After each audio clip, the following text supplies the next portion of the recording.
con un invitado para mí también muy especial, una persona a la que respeto profundamente y admiro. Creo que ustedes también, incluso los que no lo conozcan, también lo van a respetar y lo van a admirar.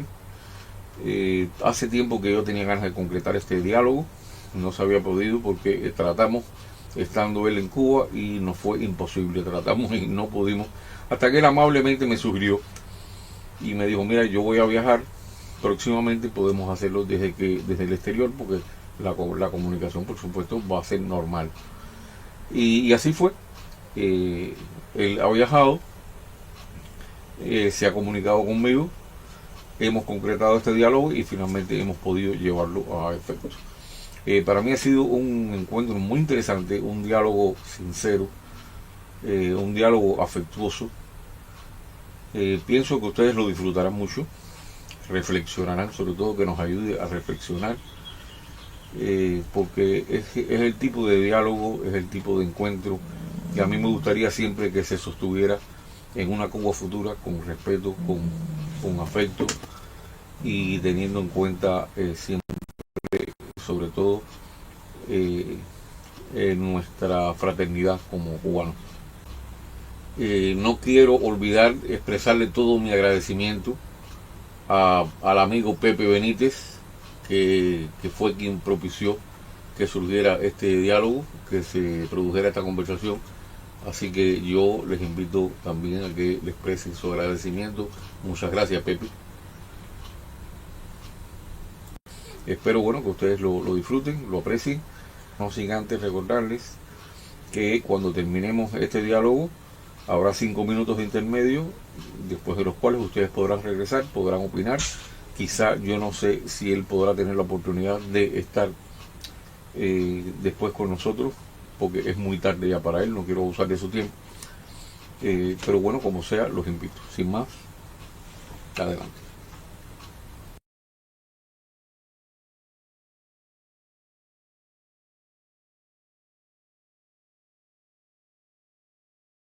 Pues yo nací en mayo del 67, crecí en Florida, pueblo de Camagüey, eh, en los tiempos de la persecución dura contra la iglesia.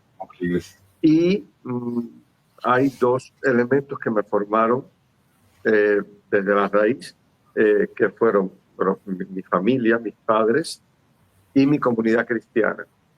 La comunidad cristiana es una comunidad muy cálida, muy acogedora. Era un sitio de paz, de libertad. Vamos, los recuerdos de mi comunidad cristiana cuando yo era pequeño era el sitio seguro, era el sitio, y sobre todo el sitio de la libertad. Y de mis padres, yo agradezco mucho, uno, su coherencia de fe, y sobre todo el haber intuido desde el principio que el mejor modo posible de educar a sus hijos no era solamente el transmitirles la fe, el enseñarles la fe, sino enseñarlos a luchar por esa fe. Por tanto, yo crecí en un ambiente donde se creía en unos principios y esos principios se defendían. Hay una anécdota que yo suelo contar mucho, y es el momento en el cual yo tenía unos 8 años de edad, empieza el curso, la maestra no me conocía, ni yo a ella, era una maestra nueva, y hay un momento en el que yo, no sé por qué, dije algo en el aula, la maestra me mira y me dice, ¿tú eres religioso? Y yo me quedo así, digo, sí, pero no se lo diga a nadie. Yo regreso a mi casa, se lo cuento a mi madre.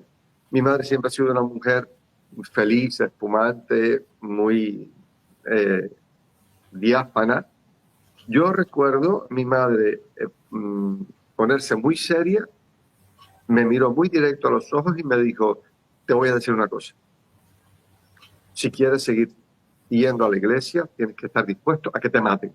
Si no, no vas más. Entonces, claro, esa fue mi infancia, esa fue mi génesis, ¿no? Eh, y como esa urgencia de que era necesario, pues, no solo vivir lo que uno creía, sino saber defenderlo. Crecí en esa comunidad, crecí en ese ambiente, nunca pensé ser cura, jamás, hasta mis 18 años, donde, pues, a raíz de una cosa que Dios se sirve de muchas cosas, ¿no? Mm, Diríamos tonta, porque sí, fue a raíz de ver esta película de Sefirah, Hermano Sol, Hermana Luna, es cuando estalla en mí, surge como un cuestionamiento de si mi vida no iría por allí. Y bueno, estuve 3 años de discernimiento mientras estudiaba medicina, que era lo que yo tenía previsto ser. Yo quería ser médico, cirujano, cardiovascular, casarme, tener mínimo 4 hijos, igual 5, pero mínimo 4. Y a mí de verdad esto me sorprendió mucho. Yo yo no fui de esos niños que quieren ser como el cura, de esos niños que dan misa, como si fueran no, nunca me llamó la atención. La familia tradicional era así, ¿no? La familia tradicional, clase media, ¿no? Era, yo recuerdo que mi abuela, por ejemplo, quería que yo fuera médico. Yo tenía que ser médico y tener una posición como médico y ser respetado como médico. Y ese era su sueño, ¿no? Y ella decía, no, usted tiene que hacer la carrera de medicina para que usted tenga un estatus en la vida y usted vaya con su maquinón y con su... era una cosa muy arraigada, ¿no? Pero bueno, era una idea, en fin, que sí, a ver, yo crecí en un ambiente donde la familia sí queríamos que estudiáramos, que nos hiciéramos profesionales, que el estudio siempre fue algo muy, muy importante, ¿no? De hecho, nos asustábamos mucho cuando entraba un profesor al aula y decía, recuerden que los religiosos no van a poder llegar a la universidad. Entonces nos poníamos todos nerviosos. Mi madre, que siempre fue digamos, la cara defensora, porque mi padre siempre fue la retaguardia. Yo digo que mi padre es como la montaña, ¿no? La serenidad, la seguridad tranquila. Mi madre era la guerrera. Y mi madre siempre decía, ustedes estudien, que si tienen los puntos yo me voy a ver a Fidel Castro. Pero nos asustaba mucho no poder llegar a la universidad, ciertamente. Yo creo que en Cuba en esa época nos faltaron muchos padres como ella. Sí. De hecho, la generación de mis padres, la mayoría de esa generación dejó la iglesia, muchos, se montó toda la familia, y algunos siguieron practicando la fe, pero no llevaban a los hijos a la iglesia, precisamente por eso, para que no tuvieran problemas, para que pudieran estudiar. Esto fue un fenómeno en todas las religiones. Sí. Esto no fue un tema de la iglesia, claro, la iglesia católica porque era la más extendida en Cuba. Sí. Es una cosa que mucha gente me ha discutido, no, porque que si no. En Cuba, si vamos a ir a la realidad, estaba todo el protestantismo, estaba todo, pero el 90%, yo lo digo sin temor a equivocarme, de la población eran de fe católica. Eso, y además una muestra de eso es la cantidad de iglesias que hay en Cuba. Sí, claro. Eso y en el rincón más recóndito había una iglesia y había un sacerdote. Eso no se puede negar. Eso es una cosa que no se puede negar. Y todo este proceso, que bueno, el punto álgido es cuando expulsan a los 130 y tantos sacerdotes aquella noche, que una noche expulsaron, ya se sabía ya lo que venía. Y fue con todas las religiones, porque yo recuerdo, año 1980, bueno, yo recuerdo que en la comunidad hebrea había una escuelita que se hizo con mucha cosa, y había un médico pediatra, neurólogo, que fue gran amigo mío, y entonces a él se le ocurre la idea de que para que no se perdieran los valores, no se perdiera la tradición, del judaísmo, que hubiera por lo menos algo que a los niños, a los más pequeños, se les diera, ¿no? Lo básico.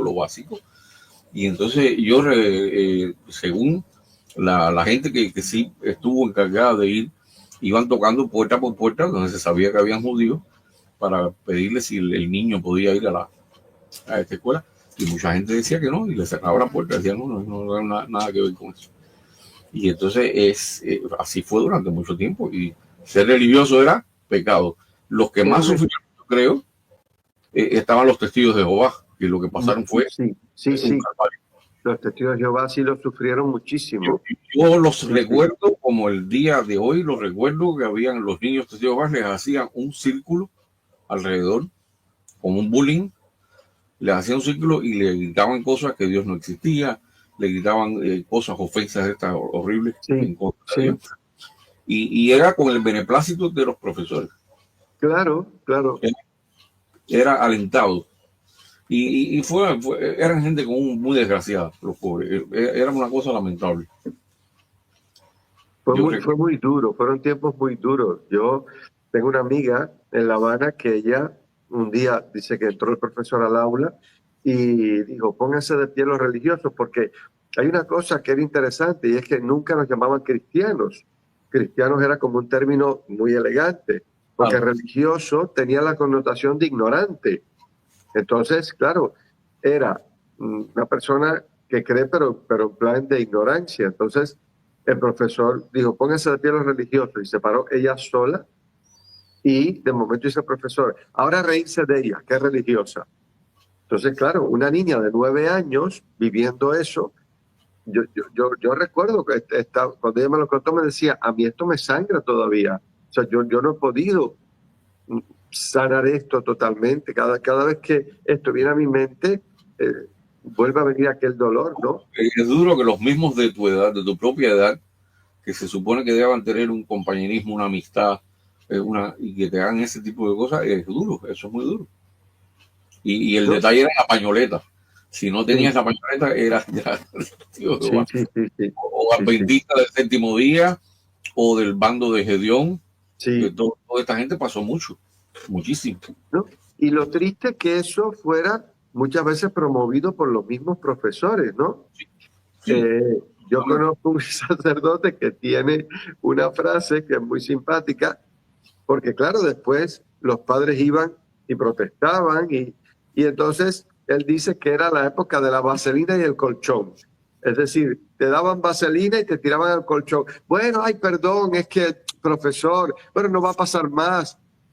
Pero nunca había una disculpa pública, el mal ya estaba hecho, por cierto, y muchas veces se volvía a repetir y se volvía a protestar, pero claro, era una época, no había redes, obviamente, porque hoy el pueblo cubano está muy indefenso, pero en aquella época estaba muchísimo más indefenso, es decir, a quién reclamas, a quién ves. Entonces, claro, la indefensión era muy profunda. Entonces, pues lo que había... allí sí, ciertamente, se puede aplicar aquello de resistir y vencer. Ahí sí. Ahí sí había que resistir y vencer. Había que resistir y perseverar, porque era muy duro, ciertamente. Es que prácticamente se trató de que desapareciera la religión de todo el ámbito, completamente. Incluso se dejó de ver religiosos en la calle, se dejó de ver. Sí. Porque además era una gracia para habían inculcado a los niños, de qué manera malsana, que era una gracia lanzar piedras a las iglesias, romper las vidrieras, y que era una gracia meterse con monjas, con religiosos, y este tipo de cosas. Yo recuerdo que los religiosos desaparecieron de la calle, yo no los veía. Sí. El único que yo veía que a veces salía con sus hábitos, con todo, era el padre Carlos de la parroquia de San Agustín. El único que yo lo vi en la calle salir con los hábitos. No he visto más nadie hasta hoy. Y es duro. Eso es también que no pueda... es una cosa que fue... No, y aquellos llamados planes de la calle, que era una Claro, concentración de niños y de música justo en el momento de las misas. Entonces cerraban la calle frente a las iglesias y concentraban allí no sé cuántos niños con música. Las misas eran invivibles. Y era justo a la hora de la misa. Y le llamaban ahora, así plan de la calle. yo lo recuerdo perfectamente, el plan de la calle que era para jugar cualquier cosa menos, bueno, estar en contacto. Yo siempre les digo, y hay personas que me dicen, no, tú eres un poco exagerado. No, yo no soy exagerado. Todo esto es un plan. Esto no fue una cosa casual. Como mismo los planes de la calle estaban todas las actividades que se hacían en la calle para los niños y todo eso. Era para promover una ideología también en la cosa, porque ahí estaba eso, tenía que ver con el comité, con el CDR. Todo tenía que ver con eso.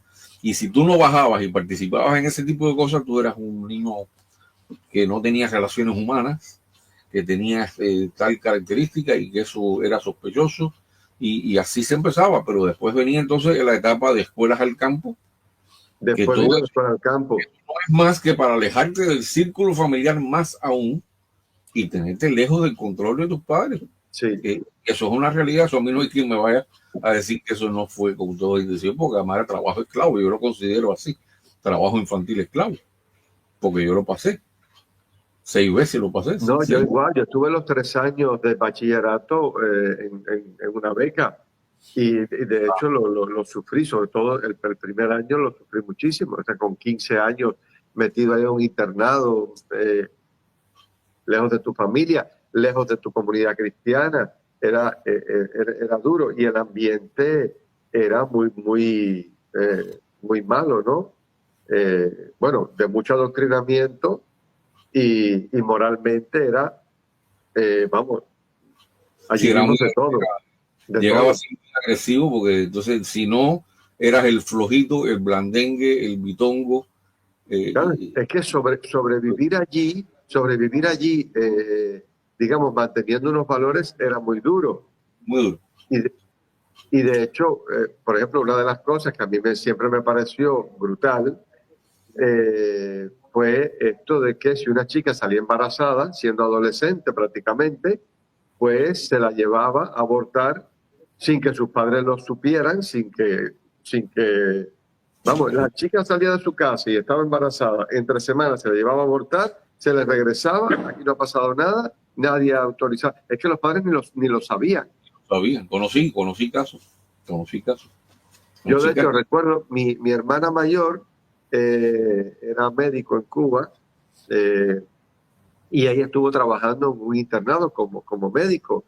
Y ella dice que ella descubrió que cuando ella diagnosticaba un embarazo, había como unas palabras mágicas que era, ella decía, si tú quieres, yo voy contigo y se lo decimos juntas a tus padres. Y ella descubrió que entonces las muchachitas decían, ay, doctora, si usted va conmigo, yo me lo dejo, yo no lo aborto, yo no sé qué. Y bueno, un día la llamaron de la dirección y le dice al director, doctora, ¿qué es lo que pasa en este instituto? Que tenemos el porcentaje mayor de embarazadas de toda la provincia. Y mi hermana, que siempre fue muy combativa también, dice, perdón, tenemos el nivel más bajo de abortos de toda la provincia, que es diferente. Y entonces, bueno, ahí dijeron que no, que tenía que mandar a abortar. Ella dijo, no voy a mandar a abortar a nadie, aténgase a las consecuencias, pues yo me atengo a las consecuencias, pero quisieron presionarla para que promoviera el aborto entre las muchachas. Pero es que el ambiente era totalmente laxo. De hecho, muchas veces los primeros que por la noche buscaban a las muchachitas para llevársela a su habitación eran los profesores que se quedaban de guardia para cuidar, entre paréntesis. Pero como ellos tenían su privado, eran los primeros que cada noche buscaban una chica para en Cuba llegó a convertirse el aborto en un método anticonceptivo. En método anticonceptivo, sí. Y de hecho, era como ir a la peluquería. Modo, todavía lo es. Sí, como ir a la peluquería, a la manicura, una cosa así. Es tan sencillo como eso. Pero yo estuve una vez en una fila de un lugar, por ciertas circunstancias, y yo recuerdo que había muchachitas muy jóvenes ahí esperando para leer, y había una que yo la miraba y yo lo calculé que esa niña tendría, yo no sé, 13 años, una cosa así. Y la enfermera salió y le dijo, vamos, vamos, que tú no eres nueva aquí. Y yo me quedé así, yo me quedé de piedra. Y después que, bueno, supe más cosas, digo, bueno, esto, hay muchísimos casos que parten el alma. Y es también por la... Y es a lo que yo quiero caer después, que vamos a hablar del tema la espiritualidad, lo que ha pasado con la espiritualidad y cómo esta obsesión por el sexo es lo que ha quedado, es lo que le queda a una juventud. Yo tengo una amiga médico que ella hizo una captación de embarazo siempre. Cuando se capta un embarazo, la pregunta es, bueno, ¿cuántos embarazos anteriores, cuántos abortos anteriores? La chica se había hecho 22 abortos. 22. Fíjate que mi amiga médico pensó que ella se había equivocado al oír. Y entonces rectificó, pero no, que ¿cuántos abortos te has hecho? 22. 22 abortos. Ese hijo que iba a tener era el embarazo 23.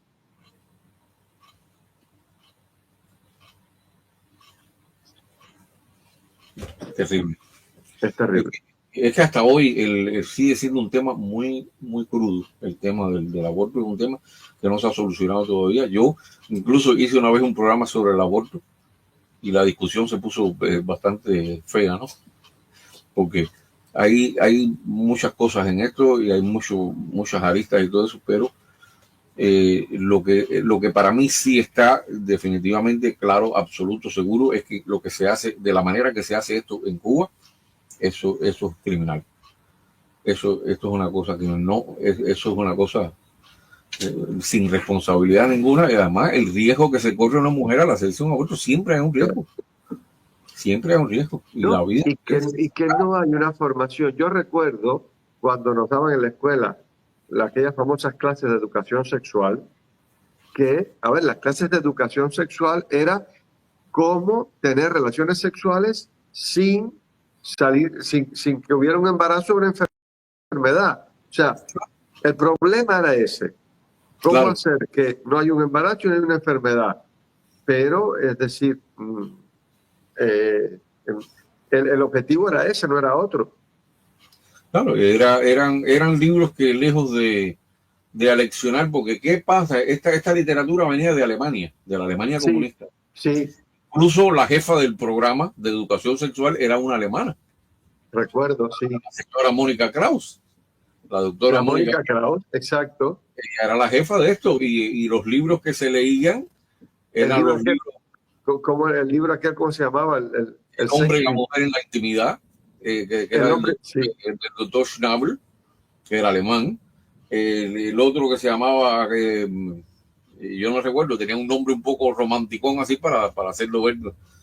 Bueno, eso era una ideología, era una idiosincrasia importada y chocaba con una juventud como la cubana, que es más de la picardía. Nosotros tenemos otro tipo de mentalidad, eso del doble sentido. A un alemán le hace un chiste a usted y el alemán necesita explicar el chiste porque para eso no hay. Y nosotros no, nosotros tenemos ese doble sentido que nos permite hacer un chiste y todo el mundo lo capta y todo el mundo se ríe. Claro. Y entonces esa mentalidad sufrió con esto porque vino importado. Esto vino importado. Y era te describía la escena sexual, lo que hacía era excitar la curiosidad de los niños, pero sin cosas ulteriores. Ahí no venía más nada. Entonces, imagínate, aquello era un efecto parecido a la de Las Mil y una Noches, cosas así que tienen un efecto en la adolescencia muy parecido. Y entonces lo que estimulaba era una curiosidad y entonces, aparte, bueno, el sexo estaba disparado. Cuando uno iba a la escuela, al campo y a todos esos lugares era pensando en la que iba a poder ligar y lo que iba a poder hacer en el plano sexual. Claro. Pero ahí se aprovechaban tanto alumnos más aventajados, con más conocimiento, como los profesores. Sí. Y ahí venían todos estos abortos, todas estas situaciones venían de ahí. Desgraciadamente, sí. Ese es déjame hacerle otra pregunta que tengo aquí, que me pica la curiosidad. Bueno, ¿es la primera vez que lo entrevista un judío? Pues sí, ciertamente sí. Bueno, a lo mejor no, si ha habido periodistas de Estados Unidos, sobre todo, o algo, a lo mejor hay algunos, pero bueno. Sí, sí. No es la primera vez que hablo con un judío, pero de una entrevista con un judío, sí. Y ha estado en Tierra Santa, me dijo. Sí, sí, fui a pie desde Roma, ¿Cómo, peregrinando por 3 meses caminando ahí hasta cómo es la vía? Jerusalén. ¿Por dónde Eh, va? Desde Roma, subiendo por después por no, los Balcanes, ¿por dónde? ¿Cómo es la no, ruta? fuimos de Roma a Bari. A Bari, sí. En Bari, bueno, cogimos un ferry hasta Albania. Yo intenté caminar sobre las aguas como el maestro, pero no, no. Se ve que no, que hay ciertas cosas que no. Que no se Y puede. entonces, Albania, Grecia, Turquía, y ya así de allí pasé a Tierra Santa. Y entonces allí empecé en Haifa. Haifa, A mí me gusta toda mucho, es un lugar muy agradable. Tiberíades, Cafarnaúm, todo el Ah, desierto de Judea hasta Jericó y de ahí a Jerusalén. Que de hecho fue muy simpático porque yo estaba acostumbrado a caminar unos 30 kilómetros diarios. mm. Y cuando voy a entrar en la zona del desierto de Judea, después de Tiberíades, había un checkpoint de la policía y yo le digo al policía, mire, yo estoy acostumbrado a hacer 30 kilómetros diarios, pero esto es clima de desierto. Yo podría caminar esos 30 kilómetros, tendría que haber llegado sobre las 2 de la tarde a donde iba a ir. Yo puedo hacer esto y me dice el policía, sí, sí, sí, sí, ¿cómo no? Si se quiere morir, si se quiere morir, sí. Si no, parece antes. Y Yo, ciertamente el desierto a las 10 de la mañana no se podía, no no, se yo he podía. visto gente, no, yo he visto gente pagar la novatada esta, porque aquí a veces es muy seco, sobre todo en esa parte es seco, y no te sientes sudar. La sensación de sudar la pierdes, no la tienes. Y te parece que no, que está bien, que solamente es un calor, pero no, es que te estás yendo, te estás deshidratando y no te Sí, das sí, cuenta. sí. Por eso es que hay que tomar agua, y hay que beber agua, y agua, y agua. Yo recuerdo que una vez se me acabó el agua, era como media hora antes de allí en la zona de Judea, del desierto, se me acabó el agua como media hora antes de llegar a donde me iba a quedar. Pensé que me moría porque era una sequedad, yo pensé que me moría, pero bueno, Yo, llegué. una vez salí, yo una vez salí por error, un día que estaba anunciado una ola de calor, había alrededor de 46, 47 grados, y yo salí sin agua. Yo no me había dado cuenta, no había visto el parte del tiempo, no había visto nada, y pasé un miedo terrible. Suerte que llegué a un lugar donde había un garage de esto, una cosa, y estaba en ese momento y compré agua. Ya, Pero es peligroso. Yo no se lo recomiendo sí, a nadie. sí. Hay que tener mucho, Pues mucho sí, sí, cuidado. estuve en Tierra Santa, me encantó. Entonces, la impresión fue, le encantó, le gustó. Perfecto. Llegó hasta el sur, hasta el extremo sur, hasta... Bueno, estuve todo, o sea, era llegar a Jerusalén, ¿no? Mm, Allí, o sea, me interesaba mucho ir allí a la explanada del templo, ¿no? Porque, no sé, a ver, mi todo es Cristo, ¿no? Y llegar a estar allí donde Él estuvo, ¿no? Porque hay lugares donde se supone, pero a ver, en la explanada del templo estuvo, entonces estar allí donde estuvo, igual que cuando estuve en Cafarnaúm, la zona así de la sinagoga de Cafarnaúm, o sea, el sentarme allí y decir, aquí estuvo, aquí estuvo, o sea, es que es impresionante, ¿no? yo El estuve mirar lo que él miró me erizo. estuve en, ¿cómo se llama esta? La del encuentro, que está donde él desayunó, ahí en el borde del mar Muerto, del mar, bueno, nosotros le llamamos el Kineret, ¿no? El Kineret, que es el mar de Galilea. El mar de Galilea. Eh, y ahí fue donde él tuvo el encuentro aquel que hizo el desayuno en la mesa, bueno, la mitad de la roca está dentro de la iglesia, no recuerdo el nombre ahora. Sí, sí, sí, estuve allí, sí. Es un lugar también muy Es interesante. muy hermoso, es muy hermoso. Sí, sí. Pero No, ya a ver, yo creo, se ha conservado bien todo, o sea, sí, sí, se ha sí, lo respetado. tienen todos muy bien. Pero yo creo que es un lugar que si se puede ir, pero es tocar tus raíces, ¿no? A mí me hizo mucho bien, me hizo mucho bien. Bueno, hay personas que incluso les da lo que llaman el síndrome de Jerusalén, que les da Sí, como un sí, ataque de nervio, ¿no? Le ha pasado a mucha gente, le pasa. Porque Jerusalén es especial, siempre, sobre todo la primera es, vez que va. es Es muy especial, sí, muy sí, especial. sí, Yo la primera vez que estuve en Jerusalén, bueno, fue una emoción tremenda, que llegara al muro, tocar el muro, todo aquello. sí. Y yo recuerdo que yo estaba hospedándome en casa de una familia, ahí en la ciudad vieja, precisamente, y yo dormí como nunca me vi. Después me dijeron, oye, ¿qué fue eso? Y eran los ronquidos míos, que se sentían en todo el barrio, porque además era chaval también, ¿no? Era una muy... Pero bueno, ya para vivir ya es otra cosa, ya hay Ya. otro... Y una cosa muy simpática porque, a ver, yo no soy de llevarme cosas de los lugares, ni una piedra, ni nada, no soy de eso. Yo, es decir, mientras menos cosas, mejor. Pero yo cuando fui dije, hombre, un ramito del Monte de los Olivos, eso sí. Entonces, claro, cuando llego y veo que tiene toda una cerca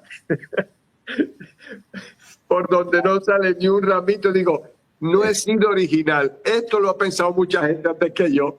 Claro, no, si lo hubieran pelado todo. Lo hubieran Esto lo pelado. ha pensado mucha gente antes que yo. Así que ramito del Monte de los Olivos, pues va a ser que no. Aquí cuando vemos una cerca de esa manera o un cristal, sabemos que eso es porque la gente acababa. Sí, La gente sí. era terrible. Bueno, vamos a seguir con un poco de... vamos a volver al tema Cuba, que es yo creo que es una cosa importante para nosotros dos y en definitiva para el tema de la gente que nos está viendo. Eh, yo recuerdo en los años 80, finales ya de los 80, que bueno, que mientras todavía seguía la religión siendo como un tema tabú, empezó como eh, a partir de esta permisibilidad hacia la religión que empezó con aquel libro famoso del señor Frei Beto. De la ciudad y la religión, sí. Fue como el boom público de la religión, sí. Fue como el pistoletazo de que te doy permiso para que tú ejerzas la Sí, religión. sí, sí, sí. Este señor, por cierto, era una especie de asesor de alimentación que dice que hay que comer cáscara de papa. Cáscara de papa y todo eso, pero sí. Bueno, No, vamos, y a partir de este libro, vamos a dejarlo ahí. a partir de este libro empieza esta especie de, vamos a decir, bueno, porque esto viene de esto de la teología, de la liberación y todo este tipo de cosas.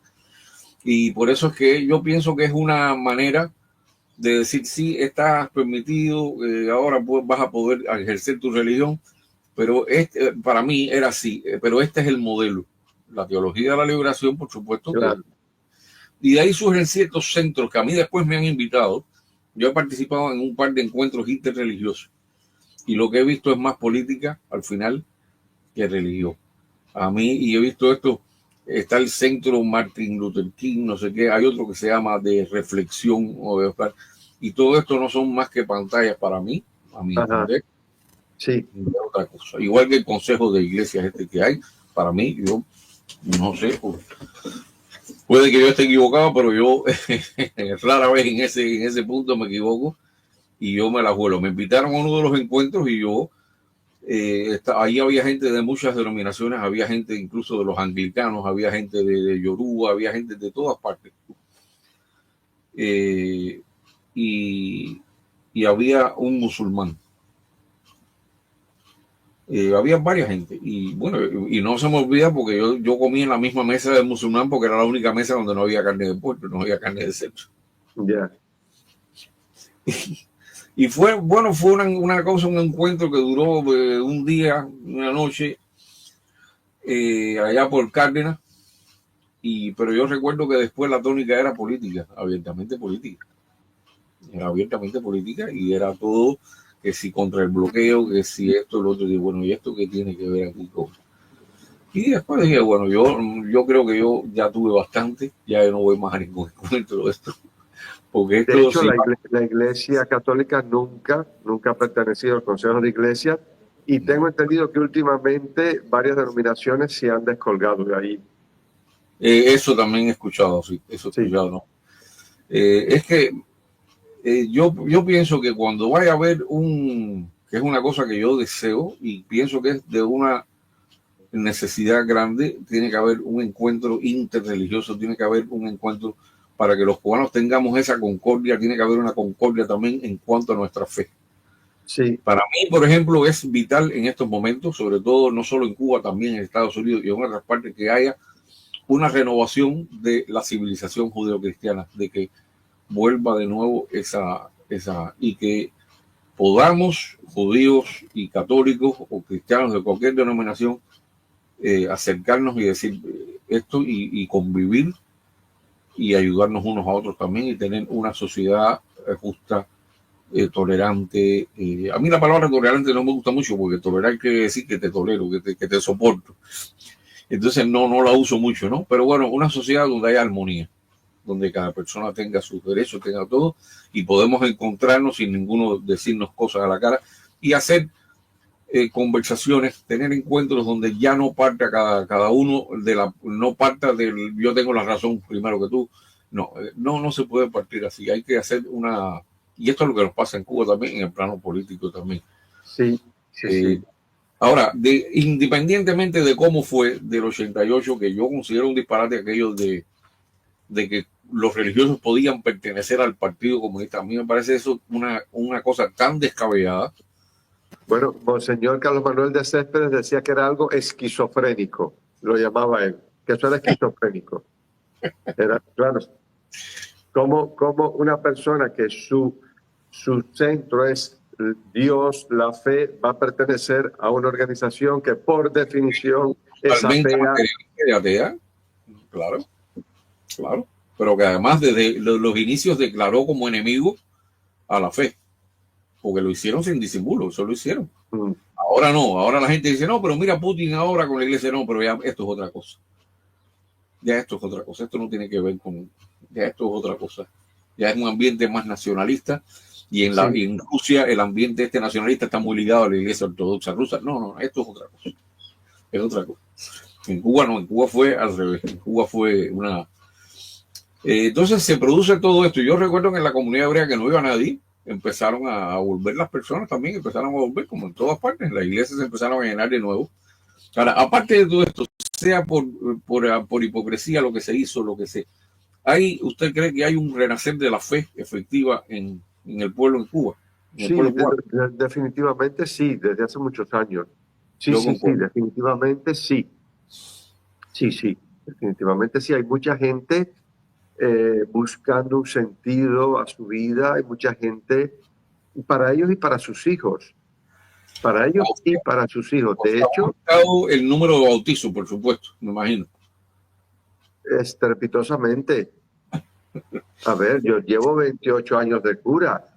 Yo recuerdo, o sea, bautizar era de tanto en tanto. Ahora, bueno, yo lo tengo en mi parroquia una vez al mes, los bautizos, pero si lo pusiera todas las semanas habría personas para bautizar a los hijos. Y hay un dato interesante. Yo recuerdo cuando yo empecé a bautizar que prácticamente nunca había un papá en el bautizo.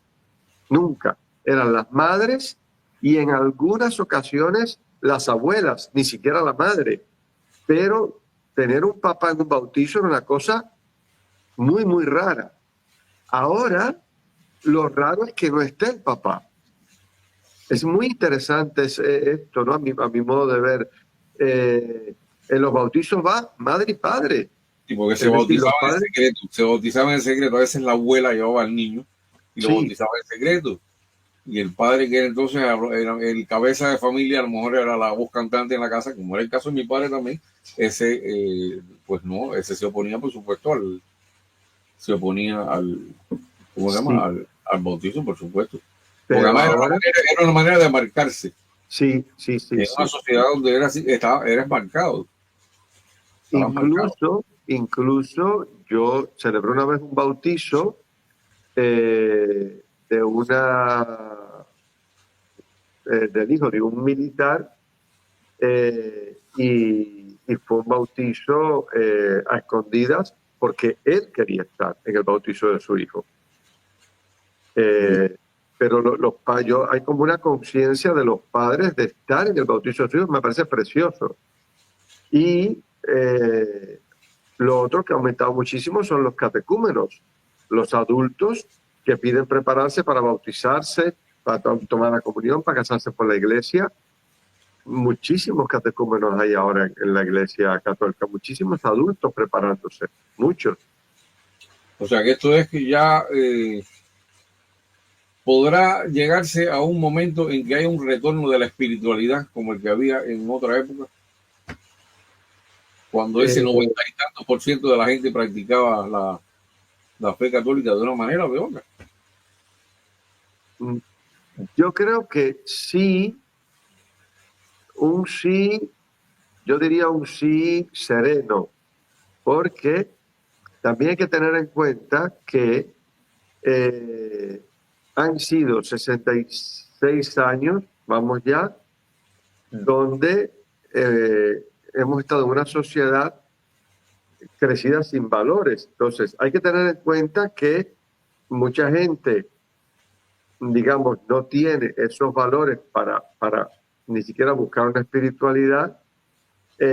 Somos un país moralmente muy laxo, muy laxo en todo sentido, y que Extremadamente. también, digamos, somos un país con una miseria tan grande que a ver cómo vamos a enfocar nosotros cuando hay un cambio en Cuba, que lo habrá, cómo vamos a digerir el materialismo, porque claro, la gente en Cuba ha vivido con tanta necesidad que uno de los peligros es que después entre en una vida materialista de tener y tener y tener y tener. Mm, Entonces, habrá que trabajar mucho en la sí. espiritualidad. Yo sí pienso que en la medida que Cuba pueda ir reconstruyéndose humanamente, esto se dará, porque esto que dice Dagoberto Valdés del daño antropológico, la gente está muy dañada, Sí. muy dañada. Entonces, primero hay que restaurar la parte humana del cubano. Lo El más cubano grave, humanamente está... para mí lo más grave que tiene el daño antropológico es precisamente que penetra tanto, se ha penetrado tanto en la psiquis, en la manera de ser del cubano, que hay gente que confunde ya, entonces no se dan cuenta de que ellos están afectados por ese síndrome, no se dan Claro, cuenta, no se dan cuenta. Entonces son la gente que cuando tú mencionas la palabra decencia, lo confunden con burguesía, con gente rica, con que el que no se puede decir malas palabras y que no sé, no, esto, la decencia abarca muchas cosas. Y es tu comportarte ante la vida, es tu moral, es la palabra que tú le das a una persona, que el valor que tiene es el que tú no dañas a nadie de ¿no? una manera Y que perfecta. por Son muchas ejemplo, cosas. nosotros hemos crecido en Cuba mintiendo, porque la mentira es un modo de sobrevivir. Entonces, por ejemplo, la mentira, la doblez, es algo que lo tenemos normalizado, integrado.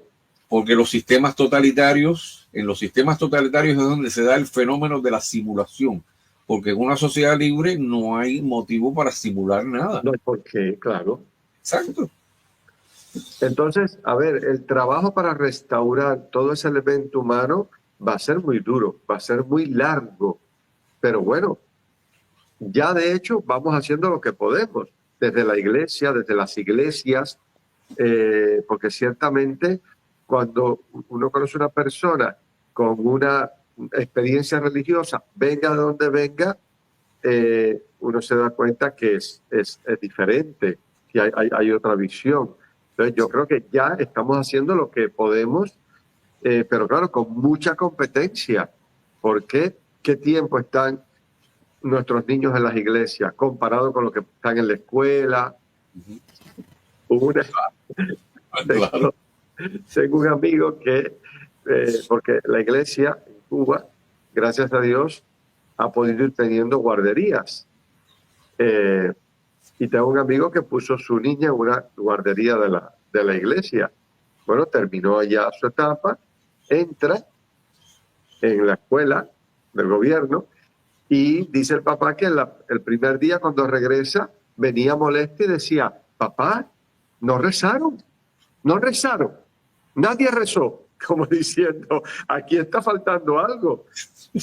Pero, claro, tenemos mucha competencia en ese sentido, pero el día que esto pueda ser diferente, sí te das cuenta que lo que se va sembrando va marcando a la persona.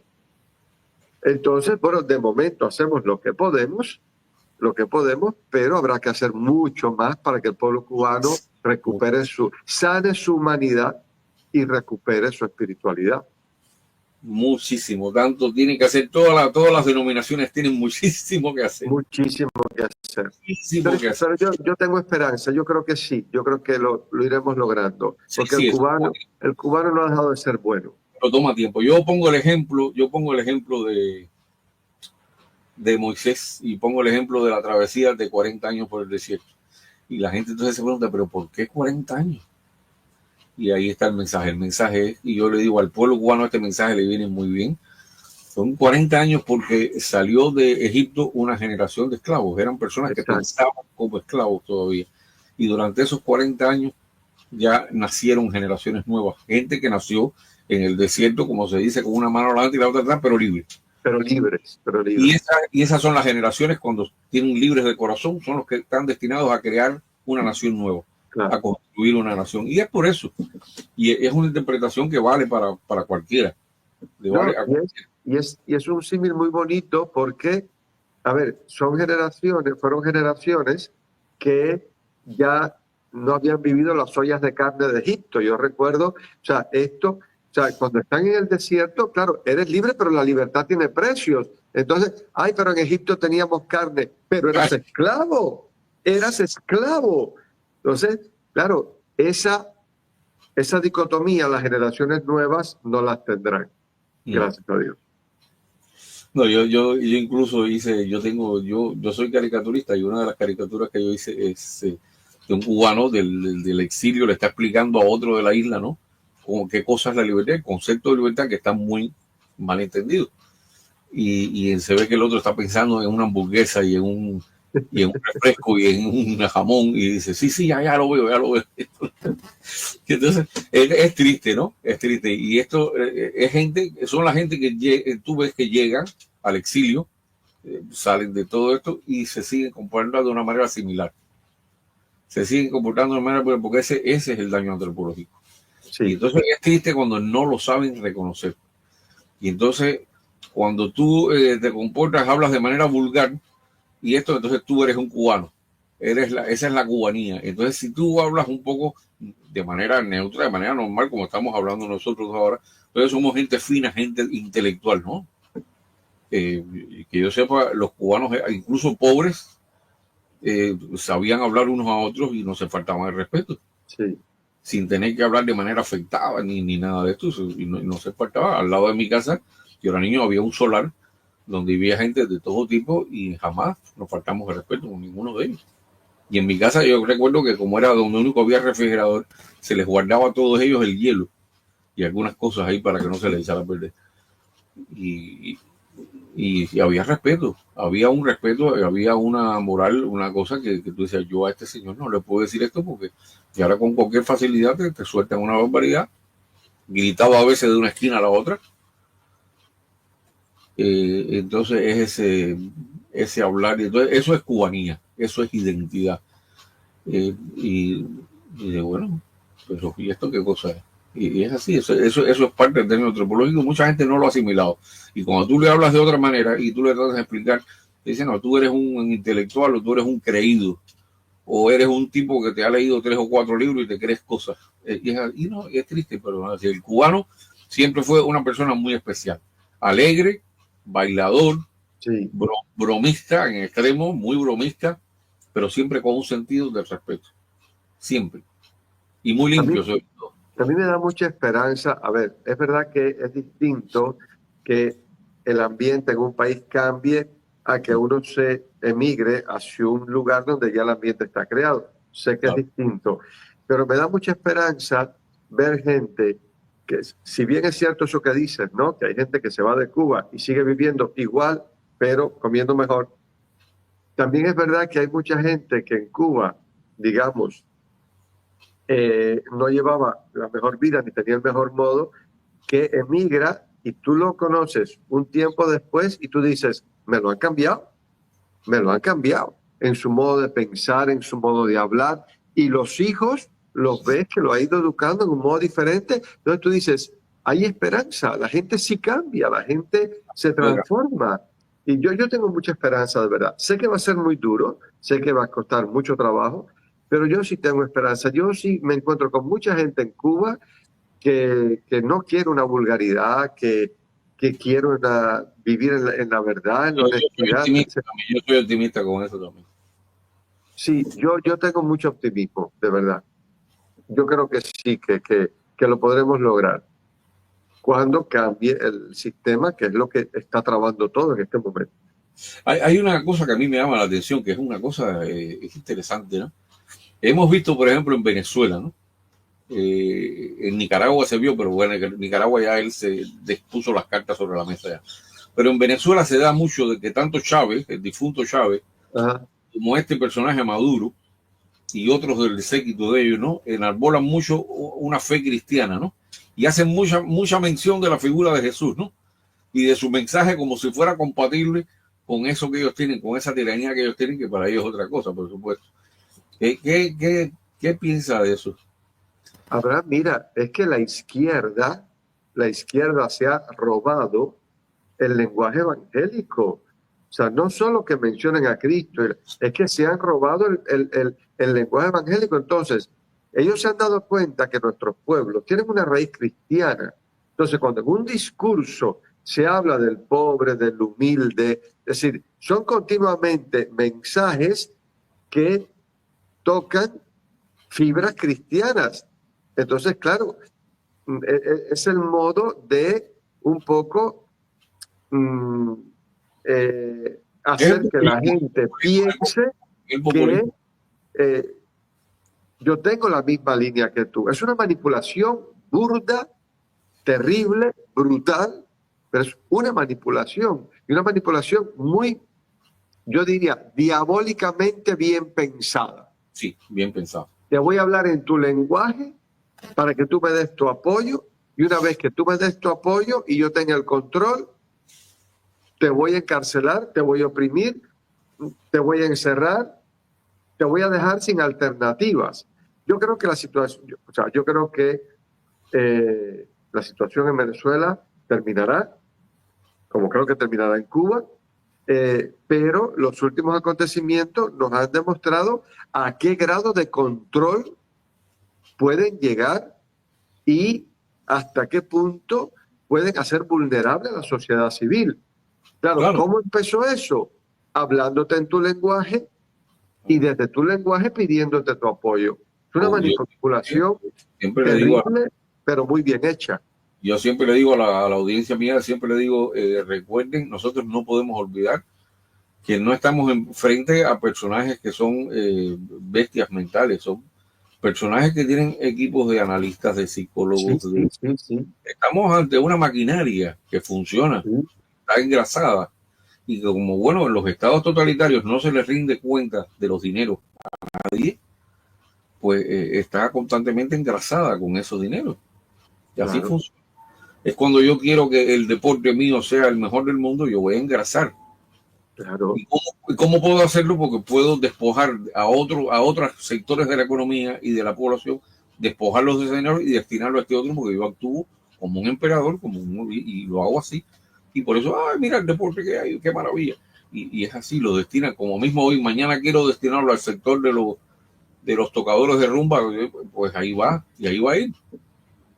Y así va. Y entonces después ya no, y entonces te van despojando con mensajes, te van despojando de todo, nuestras raíces, entonces ya de repente cambia. Y son muchas cosas, son muchas cosas, muchos mensajes que hay. Y entonces, cuando se tiene en las manos el control de la televisión, la radio, la prensa, Claro, donde no hay un mensaje de la iglesia en ninguna parte, ni de ninguna denominación, ni no, cuando no hay una alternativa paralela, no hay nada, bueno, pues ahí está el resultado. Entonces mucha gente, incluso sabiendo que está mal, todavía cae en la trampa porque si hay una cosa que se hace, que yo pienso que una de las cosas más cobardes que hay es eh, eh, tratar de desprestigiar completamente a una persona, someterlo al fango y sin darle la menor oportunidad que se defienda. O sea, dedicar un programa entero, como esto, con filo y todo esto, a sí, denigrar a una persona, a un grupo de personas, pero sin darle la menor oportunidad de que él conteste. exacto, Y eso yo pienso exacto. que es una de las cosas peores que nos han pasado y que se nos han hecho. Pienso que eso está mal, definitivamente mal. Y es una cosa que ya ha pasado a ser una costumbre. Eh, eh, en fin, que yo creo que es uno de los abusos más flagrantes que un Estado puede cometer. Aparte, bueno, ya no hablemos de los ataques De los actos de repudio y este de tipo de repudio cosas. y todo este tipo de cosas que yo los presencié con 16 años. Ahora hay una confusión que yo quisiera que nosotros abordáramos, ya estamos casi terminando. Hay una confusión que yo noto muy fuerte entre gente tanto pero más bien del exilio, que son la gente que más hablan de este tema. Hay una confusión entre lo que es la resistencia pacífica o la Ajá. resistencia no violenta y el pacifismo. Y yo creo que son dos cosas diferentes. Y yo creo, y es mi opinión personal, de muchos otros también, que la resistencia no violenta te da la fuerza moral, de lo justo y te da la fuerza moral de saber que tú no eres como esa entidad contra la que tú estás luchando. Si él es capaz de recurrir a la violencia, es más por debilidad que por otra cosa. Si tiene el poder y yo me le puedo enfrentar con una resistencia no violenta y yo al oponerme a eso, pues ya estoy ejerciendo un papel que no es pacifista. Estoy rompiendo con un molde al que están obligando todo el mundo y yo estoy rompiendo con ese molde. Yo pienso que hay una diferencia en eso y hay mucha gente que está diciendo, mira, esto tiene que resolverse con violencia, tiene que resolverse con plomo, como dicen en otra parte. Y yo creo que ahí hay una cosa que es hay una línea que es muy delicada y por eso yo soy sumamente cuidadoso cuando voy a hablar del asunto, ¿no? Es una línea que es muy delicada. Yo creo que la violencia nunca es deseable. No, Sí, nunca es no, deseable. no. Y bueno, lo decía Jesucristo, ¿no? La violencia engendra violencia. Y fíjate que a mí me impresionó. Yo conversé con un chico que él está hoy en Estados Unidos, pero su padre está en Cuba y su padre siempre ha sido partidario del sistema, incluso hoy. O sea, la postura de su padre es pro sistema. Pero un día este muchacho que estaba de visita sale el tema y este muchacho le dice a su papá, papá, tú me vas a perdonar, qué sé yo, pero aquí lo que habría que hacer es fusilar a todo el que está con el sistema y tal, qué sé yo. Y el padre le dice, no, hijo, porque sería hacer lo mismo que hemos hecho nosotros. Sería empezar como empezamos nosotros. Entonces, bueno, él se quedó muy impresionado, ¿no? Porque no es decirle no, porque es una burrada, es una bestialidad, es decir, no, porque ya eso pasó. Ya un cambio violento ya pasó y no fue bueno. Y no funcionó. Tenemos Entonces, experiencia, ya tenemos una experiencia larga y amarga. sí. No. La violencia engendra violencia. El camino de la paz es más largo. Pero claro, yo el otro día decía en las redes, ¿no? Es decir, pacífico y pasivo no es lo mismo. No. Yo creo. Entonces, una cosa es ser pasivo y decir, bueno, ya esto cambiará, ya pasará algo. No, no, no. Yo creo que hay que hacer todo. A ver, yo, Es legítimo, oponerse yo, es no, legítimo. yo estoy en contra del modo, del sistema sociopolítico en Cuba. Me parece que no funciona, que no ayuda a la gente, que no es lo mejor. Claro, no me dan la opción de ir a las urnas a decirlo. Entonces, bueno, hay que buscar otros modos de decir, yo no quiero esto, yo quiero un cambio. Pero claro, que sean modos pacíficos. Lo pasivo sería decir, bueno, ya un día habrá un cambio. No, no, no, yo creo que hay que buscar ese cambio, pero desde métodos que sean siempre mm, de diálogo, de entendimiento, incluso de presión, pero sin llegar a la violencia. La violencia a la larga no funciona. Va a generar violencia cuando usted responda a cualquier enfrentamiento con violencia, entonces ya la otra parte va a estar plenamente justificada para emprender más violencia aún. Claro, Es una claro, cadena que no va a tener fin, es un ciclo que no va a tener, se va a realizar. claro, claro. Eso es lo que nos ocurre, ¿no? Eh, bueno, yo no tengo muchas más cosas ya. Hay muchas preocupaciones sobre el retorno a la libertad. Yo una de las cosas que siempre pienso que me preocupa mucho, y es cayendo sobre este tema también, pero me preocupa mucho porque hay mucho, yo pienso que a pesar de todo lo que se diga y lo que no se diga, hay mucho resentimiento acumulado dentro. Muchísimo, Yo pienso que muchísimo, muchísimo. eso me causa temor que esto haga que en un que en un futuro sea un problema tratar de imponer la justicia y que prime la venganza sobre la justicia. Y Yo, esto a yo mí creo siempre. que si en algún momento hubiera un vacío de poder, se podría llegar a eso. Y es Sí, algo que yo me temo. Porque, a ver, es que uno lo oye en la calle, es decir, gente que discute con otra y te dice, un día te voy a arrastrar por las calles. Es decir, yo sí creo que hay mucha gente esperando un momento así de vacío de poder, de violencia descontrolada, para cobrarse todo lo que le han hecho o lo que le han hecho a sus hijos. O sea, hay mucha herida, igual a mí no me dañaste directamente, pero tú fuiste el que delataste a mis hijos, tú fuiste el que impediste que mi hijo estudiara.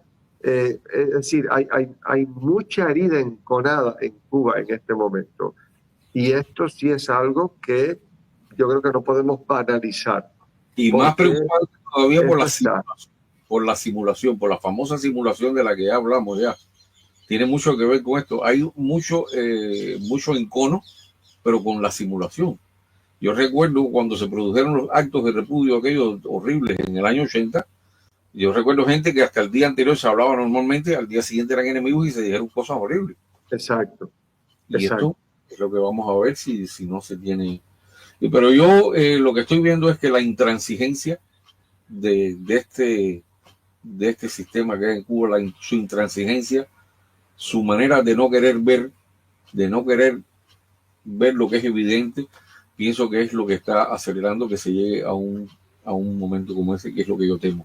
Sí, Es lo que yo no quisiera para nada. La gente dirá lo que quiera, pero yo no quiero la violencia en mi patria, que haya una violencia. No quiero que Cuba sea un derramamiento de sangre, ni que pasemos a la historia como gente que se soltó como las bestias para la calle a dar cuenta. Eso me parece que es la venganza, la justicia, lo que debe siempre. Ahora, eso sí, tiene que haber justicia, porque una nación sin justicia también es una nación descabezada. sí. Es No, como no, una nación por completo sin espiritualidad. Para mí no es. no. Y de hecho, en un eventual cambio habrá que aplicar esto que llamamos justicia transicional. A ver, en Cuba hay gente que ha hecho mucho daño Sí, y eso lleva a un juicio y eso lleva a una reparación. Eso no lo podemos evitar. Es decir, no podemos caer en el buenismo que, bueno, aquí nunca pasó nada, aquí no ha pasado nada, borrón y cuenta nueva. No, no, no, no, no, no, no. Una cosa es la violencia, otra cosa es aquí no pasó nada, aquí sí pasó. Por ejemplo, hay personas de las que se puede decir, este tiene las manos manchadas de sangre, que es un torturador, lo que sea. Bueno, este tiene. Ahora, no, por allí tendremos que pasar. Y por ahí hay que hacer un proceso que va a ser doloroso también. Porque si queremos emprender un proceso de reconciliación, es lo que yo digo siempre, un proceso de reconciliación es una conversación entre dos, no es entre uno, no es uno solo el que puede. Las dos partes tienen que reconocer cosas y tienen que soltar y abrirse. Es así como funciona, que yo sepa. Y así funcionó en El Salvador. ¿No? Y habrá que hacer justicia, es decir, una cosa es tu ideología política, otra cosa es que eso es diferente. Has hecho daño. Una cosa es que has reprimido, has golpeado, es decir, son dos cosas distintas. A ver, y si escudándote en la impunidad que te da tu filiación política o ideológica, has hecho daño, o sea, eso hay que juzgarlo y eso lleva una reparación, no por tu filiación político-ideológica, sino por el daño, porque tú tienes una conciencia. Es como el juicio de Nuremberg, cuando los nazis decían, no, yo seguía órdenes. Sí, pero tú tenías una conciencia, tú sabías que estabas haciendo daño, tú sabías. Cuando Díaz-Canel dijo, la orden de combate está dada, o sea, eso a mí no me justifica agarrar un palo y empezar a dar golpes a los manifestantes. Entonces, ojo, porque esto lleva juicio y habrá que hacer un juicio y tendrá que haber justicia. Si no, la sociedad no sana. No sana. Si no, las heridas se mantienen abiertas y no vamos a sanar. Entonces, Díaz-Canel podrá decir, la orden de combate está dada y me podrá dar un palo, pero yo decido si camino y doy palo al otro. Y si yo doy palo al otro, yo entro en una actitud que puede ser. Eso la gente lo tiene que tener en cuenta, porque la responsabilidad moral es personal. Entonces, esto tendremos que pasar por esto. Entonces, una cosa es buscar la paz, pero la justicia transicional tiene que darse, si no nos sanaremos como sociedad. Exacto. Bueno, por último quería nada más voy a hacer una pregunta muy sencilla, pero quiero que sea muy franco, ¿no? ¿Ha tenido o tiene miedo? A ver, me lo pregunta mucha gente. No, porque yo he hecho una opción. A ver, yo lo que digo siempre lo mismo, es decir, todo en esta vida tiene un precio. Hablar tiene un precio, callarse tiene un precio, denunciar tiene un precio, silenciarse tiene un precio. Y yo he preferido los precios de hablar, de expresarme. Y mira, si hay que pagar precios, se pagan. No sé si el día que haya consecuencias así más duras, estaré a la altura o no. Yo no, o sea, puede que el día que haya que pagar precios más duros, yo me rompa. No lo sé, podría ser. Pero yo creo que la libertad es una decisión interior. Yo he decidido vivir libremente. Y si hay precios, que los haya, pero es que siempre habrá precios. Y si yo en este momento me callara,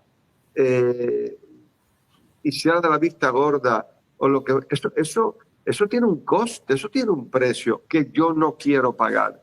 Ese precio no lo quiero pagar. Entonces prefiero pagar el otro y, bueno, si un día hay consecuencias, pues espero que Dios me dé la fuerza para asumirlo. Porque de hecho, hoy por hoy hago lo que hago porque yo creo que es lo que Dios quiere que yo haga. Es decir, esto no es solo, es decir, la idea de un día por la mañana. O sea, yo me siento a rezar.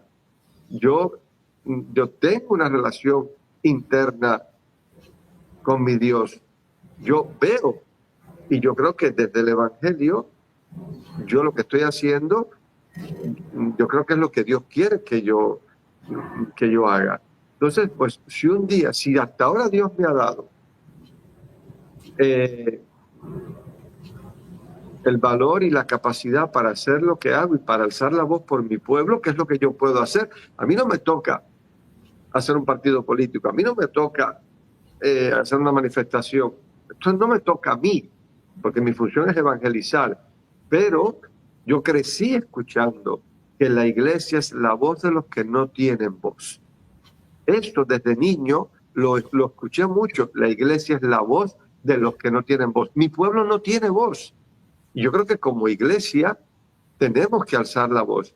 Si hasta ahora Dios me ha dado la capacidad de hacerlo, bueno, yo creo que el día que haya consecuencias mayores, pues Dios me dará la fuerza también. Digo yo. Hay una cosa que yo pienso que nos falta un poco también, y es tener la capacidad de ayudar al prójimo. Nos falta mucho a veces. Hay una parábola muy bonita, hay una cosa, a nosotros los judíos nos gustan mucho las parábolas y las anécdotas, las historias. Y hay una historia que es muy, muy graciosa porque tiene que ver con dos borrachos. Y estaba un rabino, el rabí Moshe Leib de Sasso, y él estaba oyendo una conversación entre dos borrachos. Y había uno que le decía, yo te amo y te quiero muchísimo, tú eres, sabes cuánto te quiero, cuánto te adoro, amigo mío. Y entonces llega, y el otro, yo también te quiero mucho. Entonces discutían por cuál quería más al otro. Y hasta que uno le dice, y si me amas tanto, sabes lo mal que estoy, porque es que tú no haces nada para ayudarme cuando estoy en aflicción. Y entonces el rabino escuchó esto y se dio cuenta de que había que siempre hacer algo más por tu prójimo, hacer algo más por tu hermano, por tu vecino. Por eso siempre tienes la opción de hacer algo más, de ayudar, de hacer algo más. Y entonces es lo que dice también, lo decía Rabbi Nachman, de bendita memoria también, decía de la fe, él decía de la fe, porque esto tiene que ver mucho con la fe. Él decía que las manos de Moisés eran fe. Y dice que no basta con profesar que uno tiene fe, sino que hay que actuar en base a esa fe. Y que si la fe es genuina, entonces se va a expresar en acción. Ese es el mensaje. Y a mí me parece que eso es una de las cosas que nos vendría muy bien. Y esto es tan bonito que dice la carta del apóstol Santiago, ¿no? Si tu hermano tiene hambre, tiene frío, no le puedes decir, caliéntate y come sin hacer nada, porque eso no sirve. Exacto. Aplicándolo a la esfera política en Cuba, es decir, si tu hermano es reprimido, si tu hermano es encarcelado injustamente, si tu hermano es silenciado, tú no puedes decirle que estés bien y no hacer nada, porque ¿de qué vale que tú le digas a aquel que ha sido reprimido, encarcelado injustamente, que estés bien, si te callas delante de aquel que comete la agresión? Es como el bullying. Es decir, ¿de qué le sirve al que es abusado que el otro le diga, yo te entiendo, si no paras al agresor, si no paras al abusador? Para mí es tan lógico y tan claro. La fe es acción. Yo estoy convencido. Eso es un convencimiento. Nosotros tenemos siempre lo que son en hebreo, ¿no? Las mitzvot, los preceptos. Y siempre tenemos los preceptos que son de cumplimiento del hombre con el Señor. Pero tenemos también los que son de obligatorio cumplimiento entre nosotros, con el prójimo. Y yo, por ejemplo, un día de Yom Kippur, que es el día del perdón, yo no puedo ir directamente a pedirle algo al Señor. Yo no puedo ir directamente cuando está abierto el Aron HaKodesh, que está toda esa Semana Santa. Y yo no puedo ir a pedirle algo si yo antes no he pedido perdón a la persona a la que dañé. No tiene sentido. Yo tengo que ir donde está, abrirme y decirle, perdóname, te hice esto. Y sincerarme con él y hacerlo de manera sincera. tenemos muchas cosas los cubanos que limar y muchas asperezas y muchas cosas que trabajar. Y creo que la espiritualidad tiene mucho que ver con eso. Y bueno, por eso hoy lo quise invitar y me parece que, bueno, pues es una conversación interesante que va a ser fructífera y que los cubanos tengamos en cuenta siempre eso de que todo es válido a través de la fe, del amor y de la ayuda que nos demos. Y bueno, pues yo pienso que todo será mejor un día más temprano.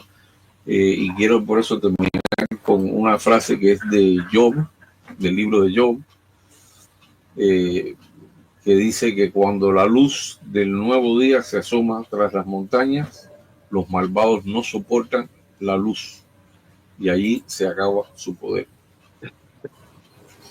Muy hermoso. Así que bueno, le agradezco muchísimo el tiempo que se ha tomado. Nada, yo también. Al fin pudimos vencer los obstáculos estos de la comunicación y bueno, pues te agradezco muchísimo, muy provechoso. Es un placer tremendo conocerlo, aunque sea en pantalla. Y bueno, le expreso siempre yo mi admiración y mi respeto. Muchas gracias.